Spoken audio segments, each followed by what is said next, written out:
Thank you very much, Francis. And of course, also members of the Gauteng Provincial Legislature were also sworn in today. Our reporter Natasha Phiri was there for us. Natasha, thanks for your time.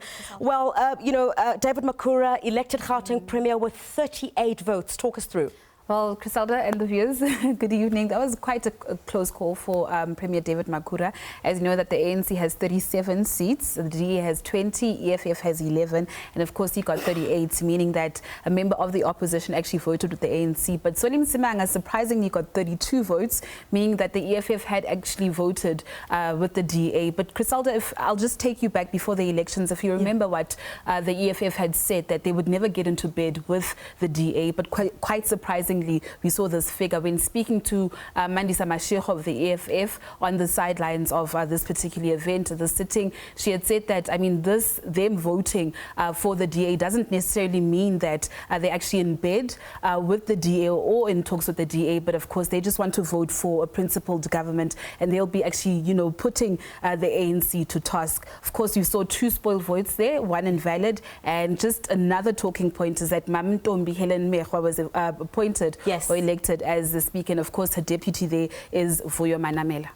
But you remember that how Gauteng had been basically sitting at the edge of their seats in this election, this past election. So David Makhura walks a very tight rope with, the ANC's slim 50.9% majority. Talk us through the politics of that and what this means for what we will see in the Gauteng legislature. Definitely, Criselda. I mean, the ANC, Premier Makhura had actually noted before that, the ANC hadn't quite done well at the polls. If you remember that Gauteng was a hotly contested province, the DA were very confident before the elections that they would actually take over Gauteng, but that didn't happen. Of course, the likes of the EFF and the DA saying that, some votes are actually bought within Gauteng. But of course, Gauteng dropping 2014, if you remember, Gauteng was at 53.59%. Right now, they've declined to about 50%, which isn't good for the party. And I mean, throughout this term, before the local government elections, the ANC actually really does have to up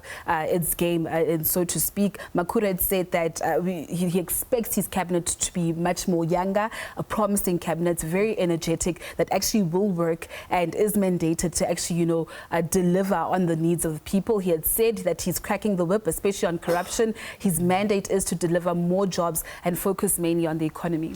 David Makhura's previous tenure, had been riddled by quite a number of scandals. So now, of course, with the ANC and the Democratic Alliance both losing 3 seats each, the governing party will have to ensure that none of its members vote with the opposition parties on issues of crucial importance. Definitely. Did David Makhura allude to any, perhaps, of some of the crises that had faced, his previous tenure and how he plans to deal with some of those issues? Corruption was one of the key issues that had plagued his previous term. Not in so many words, Criselda. He had said that he will be unveiling a program of action under the theme Gauteng, growing Gauteng further.